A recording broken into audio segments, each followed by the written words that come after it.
Una jornada muy especial también. Estamos vestidos de azul justamente porque es el día en el cual de alguna manera se habla de autismo. Esta es la idea. Y Agustina está con este tema también para contarnos, ¿no es cierto, Agustina?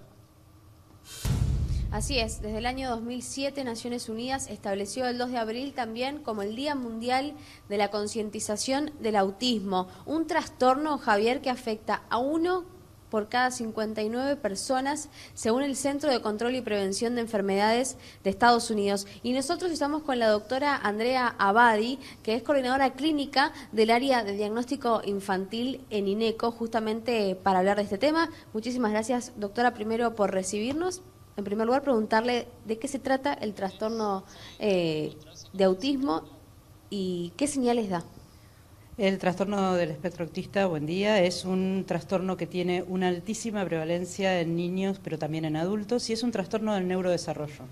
Decimos trastorno del neurodesarrollo porque afecta muchas áreas del desarrollo de un individuo y es un cuadro de origen biológico y que en realidad las primeras señales son a veces percibidas solamente por las madres y ahí es donde van al pediatra y muchas veces se desestima esto y tiene que ver con que el chico no fija la mirada, con que no recibe a la madre cuando llega de la calle, que no sonríe, que se queda fijado con algunos objetos, que no desarrolla un lenguaje comunicativo, que a veces dice palabras pero que no son congruentes con la situación. O sea, es un conglomerado de síntomas que no uno solo, sino en su conjunto podrían dar la señal de que estamos frente a un trastorno del espectro. ¿A partir de qué edad habría que prestarle atención a estos síntomas? La realidad es que a partir de los 12 a 16 meses uno ya puede empezar a ver algunas cosas que no van a cerrar el diagnóstico se va a cerrar después de los 18 a 36 meses, pero ya son algunos indicadores que tendrían que prender la alerta al médico pediatra y a los padres para empezar a hacer algún tipo de intervención de estimulación. Cuando son muy pequeños a veces es difícil diferenciar si corresponde a un trastorno del espectro autista o a otro tipo de síndrome en la infancia, con lo cual la estimulación temprana va a hacernos primero mejorar la performance del chico, pero por el otro lado nos permitirá hacer un despeje más tempranamente del cuadro y un tratamiento más adecuado. Javier, la doctora Andrea Abadi te está escuchando. Hola doctora, buen día. A ver, hoy es un día muy particular, Javier, porque hoy va a haber una marcha. Se van a empezar a concentrar a partir de las 3 y media de la tarde y después a partir de las 16:30. En realidad no es una marcha, sino una concentración, me corrijo. Pero está bueno esto que usted aclara, sí, ¿no? Porque muchos están en la duda por desconocimiento, ¿no? Es decir, no es una enfermedad, ¿no es cierto? Sino que es un trastorno. No. Sí, la diferencia es que las enfermedades sabemos cuál es la causa específica y hay una forma de presentación bastante típica. Acá, si bien hay una forma de presentación típica en el trastorno del espectro, hay muchas causas que están reconocidas como la etiopatogenia o el origen de esto. No hay una causa única que se haya detectado hasta ahora. Claro. Y esto es lo que hace la diferencia entre trastorno en medicina. Sí, yo ayer hablaba con alguien que es el papá de un chiquito con autismo que tiene hoy 15 años. Entonces le preguntaba esto, la película Rayman con Dustin Hoffman y Tom Cruise visibilizó el problema, pero me decía, lo que no hizo es contar exactamente cuál es el problema en este trastorno, digamos, ¿no?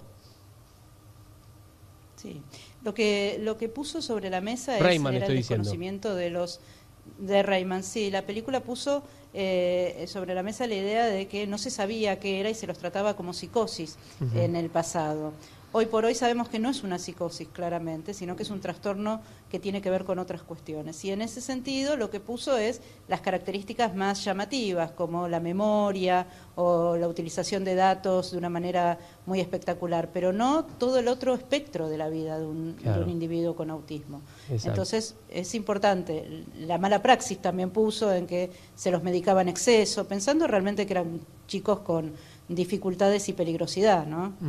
¿Y cuáles son, a ver, las características para aquellos que digamos, no saben cómo no digo cómo se despierta este trastorno, pero sino cómo se identifica el mismo en los primeros años de vida o en los primeros meses, no sé, cuándo se desarrolla? Lo primero que hay que tener en cuenta es que todo individuo, todo bebé tiene una conexión comunicacional con el contexto.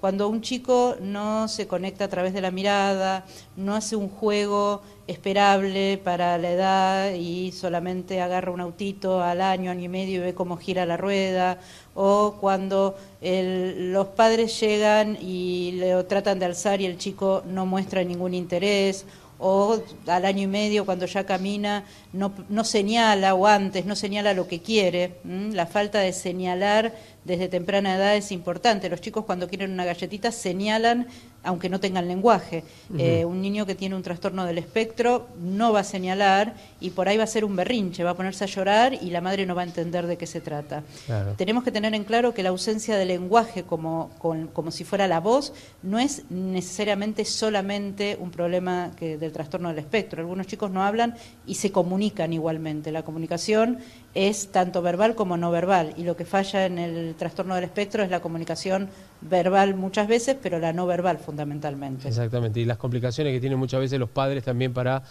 conseguir colegios, para que los acepten en algunas escuelas también, ¿no es cierto? Es el otro drama, lamentablemente, en esta enfermedad y en otras. La de Asperger también, lo hemos conocido hace algunos días, inclusive también con nuestro colega Mauro Zeta, bueno, entre otras cosas, ¿no? Acá en nuestra Argentina.